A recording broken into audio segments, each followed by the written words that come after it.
She always took the same gym bag, even on days she didn't go. I checked inside. It wasn't workout clothes. It was a lingerie set. And a key. I followed her the next day. She went into a building. So did I. The key was for room 212. I knocked. Her face said everything. I guess the truth always finds its way out. Sometimes it crawls. Sometimes it hits you like a brick wall. Erica and I had been married for 6 years. Together for 10. We lived in a small house in St. Louis, near Tower Grove Park. I teach math at a public middle school. Not a glamorous job, but I liked it. It kept me grounded. Erica worked for a health insurance company downtown. Or that's what she always said. Things were fine between us. At least on the surface. But underneath, I felt something shifting. Small changes at first. Her phone always flipped over. Notifications silenced. Longer showers. More time getting ready for things like grocery shopping or girls' nights. But the one thing that really started to bother me was the gym bag. She started working out, said she wanted to feel stronger, healthier. I supported it, even encouraged her. I thought maybe it would help her mood. She'd been distant, cold, even. But that bag, it was the same gray gym bag every time. Nothing weird about that, until I realized she was taking it even on days she wasn't going to the gym. She'd claim to be tired or say she had too much work, but the bag still came with her. Once, I joked about it. "You ever watch that thing?" I said, half laughing. She didn't laugh back. Why would I need to? That night, while she was knocked out on the couch, I decided to look. I waited until I was sure she was out cold. I tiptoed into the bedroom, unzipped the bag carefully. Inside, I didn't find any gym clothes. No sneakers, no leggings, no towel. Just a brand new set of black lace lingerie, folded neatly. And a key. Silver, with a little red plastic tag that said 212. I stood there frozen. My stomach dropped. My first thought was, is this for me? Maybe she was planning some kind of surprise. But no, that didn't make sense. Erica wasn't the type. She hated surprises. She'd once told me she hated dressing up for sex. Called it fake. So who was it for? I put everything back exactly how I found it. The next day, I took the day off. Told the school I had a family emergency. Erica said she was going to spin class at 9 a.m. I waited 10 minutes after she left, then followed her in my car. Stayed back far enough not to be seen. She didn't go to the gym. She drove 15 minutes away to a place I'd never seen her near before. A small roadside motel, halfway between the industrial park and the old train station. Not totally run down, but definitely not the kind of place you'd take a family. I parked 2 spots down, watched her go in with the gray bag. She didn't even look around. That's what hit me the hardest. How casual she was. Like she'd done this before. Like this was routine. I waited 2 minutes, palms sweating.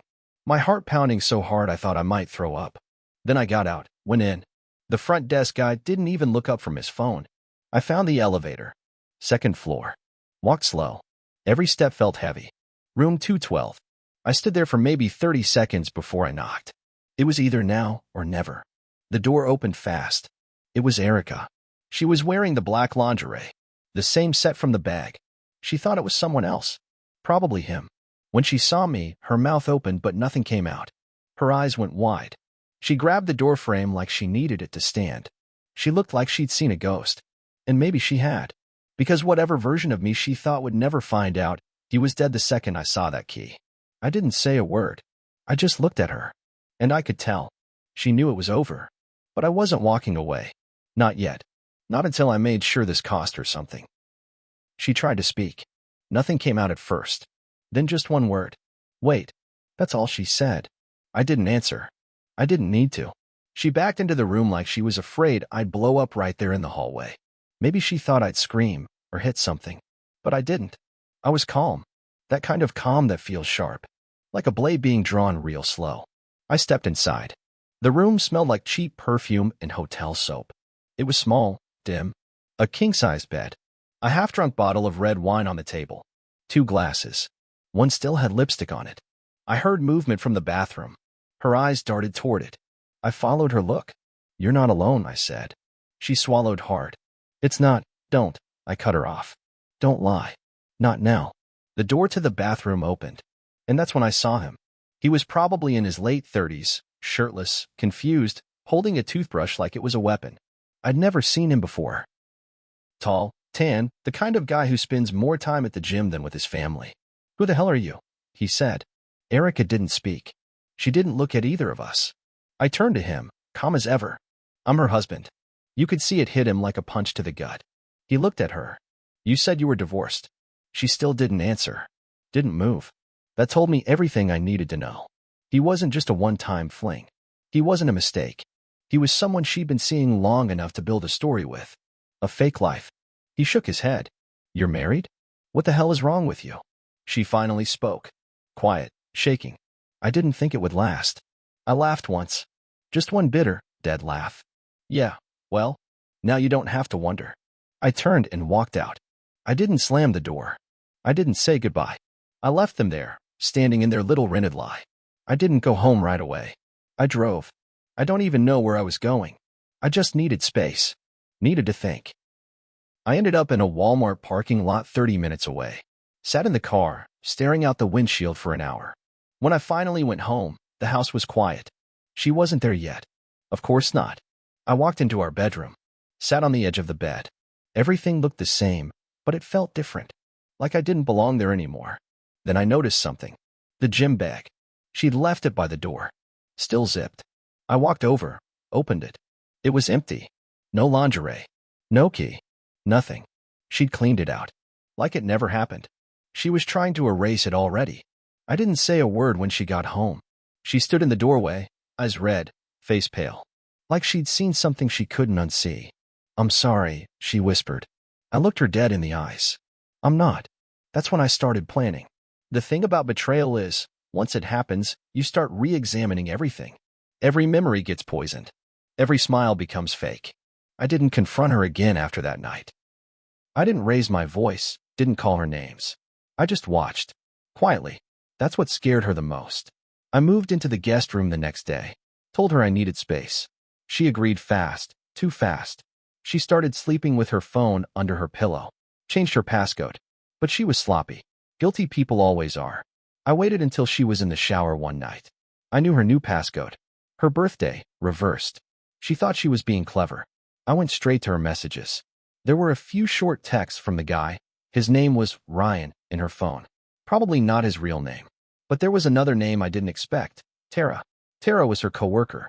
At least, that's what she always said. I met her once at a company barbecue. Seemed friendly. A little flirty, but I didn't think much of it. They weren't talking like coworkers. They were talking like co-conspirators. One text stood out. Tara, make sure he doesn't find the second key. I'll get rid of the photos. My heart nearly stopped. What second key? What photos? I kept scrolling. Messages between them went back months. They talked about meeting at some downtown bar. Sharing hotel rooms. Not just her and Ryan, but Tara too. There was one message from Erica that made my blood run cold. Erica, I think he's on to me. We need to lock this down. If he talks to my job, I'm screwed. That's when it clicked. This wasn't just cheating. This was something else. Something bigger. I searched her closet that night when she went out to get wine. Behind an old shoebox was a tiny plastic envelope. Inside, a second hotel key. Room 310. Different tag. Different number. I stared at it for a long time. What the hell was going on? The next day, I took the key and drove back to the same motel. Asked the clerk if room 310 was available. He said no, it was booked for the next 2 weeks. I slipped him a 20. Told him I lost my key last weekend and needed to grab something I left behind. He hesitated, then handed me a backup key card. I went up, unlocked the door. What I found inside blew the whole thing wide open. The door to room 310 creaked open. It was spotless. Cleaner than the other room. No open bottles, no clothes tossed around. But on the table under the TV was a manila folder. Just sitting there. Like it had been waiting for someone. I didn't touch it right away. I walked the room. Opened drawers. Checked the closet. Empty. Too empty.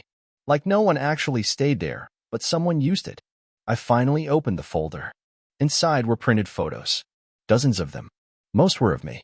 Me walking to work. Me mowing the lawn. Me at the grocery store.